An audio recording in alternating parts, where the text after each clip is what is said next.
گناہوں سے سچی توبہ کرنا یہ باطنی غسل ہے جس کی وجہ سے اللہ تعالیٰ کی رحمت بندے کی طرف متوجہ ہوتی ہے۔ یہ رمضان کی تیاری ہے جو ہمیں شعبان میں کرنی چاہیے۔ ویسے بھی 15 شعبان سے برکتیں شروع ہو جاتی ہیں۔ امام ربانی مجد لسانی رحمۃ اللہ نے ایک مثال سے سمجھائی ہے بات۔ وہ فرماتے ہیں کہ سورج تو طلوع ہوتا ہے 6 بجے، لیکن 4:30 پونے 5 طلوع صبح صادق ہو جاتی ہے، اور جب طلوع صبح صادق ہوتی ہے تو رات کا اندھیرا ختم اور روشنی شروع، پھر یہ روشنی بڑھتی رہتی ہے حتیٰ کہ سورج طلوع ہونے سے چند منٹ پہلے اتنی روشنی ہوتی ہے کہ پتہ ہی نہیں چلتا کہ سورج طلوع ہو گیا یا نہیں ہو گیا۔ بعض اوقات تو گھڑی دیکھ کے پتہ کرنا پڑتا ہے کہ سورج طلوع ہوا یا نہیں، روشنی اتنی ہوتی ہے، اسفار اتنا ہوتا ہے، پھر سورج طلوع ہوتا ہے تو دن شروع ہو گیا۔ تو وہ فرماتے ہیں کہ رمضان مبارک کا جو دن ہے اس کی صبح صادق 15 شعبان کی رات کو ہوتی ہے۔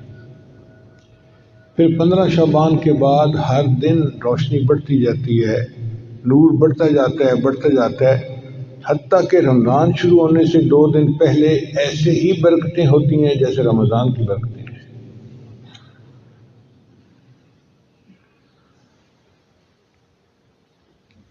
پندرہ شعبان کی رات کو اللہ تعالیٰ آنے والے سال کا بجٹ بنواتے ہیں۔ کس بچے نے پیدا ہونا ہے، کس بندے نے فوت ہونا ہے، کس کو خوشی ملنی ہے، کس کو غم ملنا ہے، کس کو صحت، کس کو بیماری، اور یہ لسٹیں بدلتی رہتی ہیں، تبدیل ہوتی رہتی ہیں۔ پھر 27 رمضان کو اللہ تعالیٰ یہ فرشتوں کے حوالے کر دیتے ہیں، بھئی اب اس کو امپلیمنٹ کرنا ہے آپ نے۔ اب آپ بتائیں کہ ہم جو ہر وقت روتے رہتے ہیں، رزق کی تنگی، صحت کی مسئلے، فلاں مسئلے، بھائی جب فیصلے ہونے کا وقت ہے اس وقت کیوں نہیں رو لیتے؟ جب اللہ تعالیٰ فیصلہ فرما رہے ہیں اس وقت اگر رو لیں گے تو اللہ تعالیٰ فیصلہ تبدیل کر دیں گے۔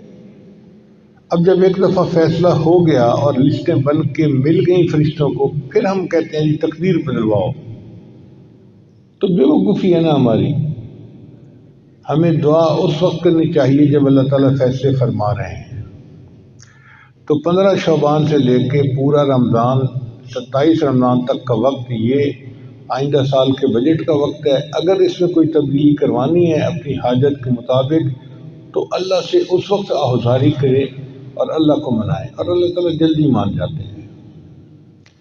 اللہ تعالیٰ ایسے مہربان ہے کہ بندہ اگر نافرمان بھی ہو جائے تو بھی اللہ بندے کو نہیں چھوڑتے۔ فرعون کتنا بڑا نافرمان تھا، اللہ رزق دیتے تھے، صحت اس کو اللہ نے دی ہوئی تھی، بادشاہی اس کو اللہ نے دی ہوئی تھی، تو ایسے نافرمان کو بھی اللہ اکیلا نہیں چھوڑتے، تو پھر فرمان بردار کو اللہ کیسے اکیلا چھوڑیں گے؟ اس لیے ہمیں چاہیے کہ ہم اس وقت کی قدر کریں اور خوب عبادت کریں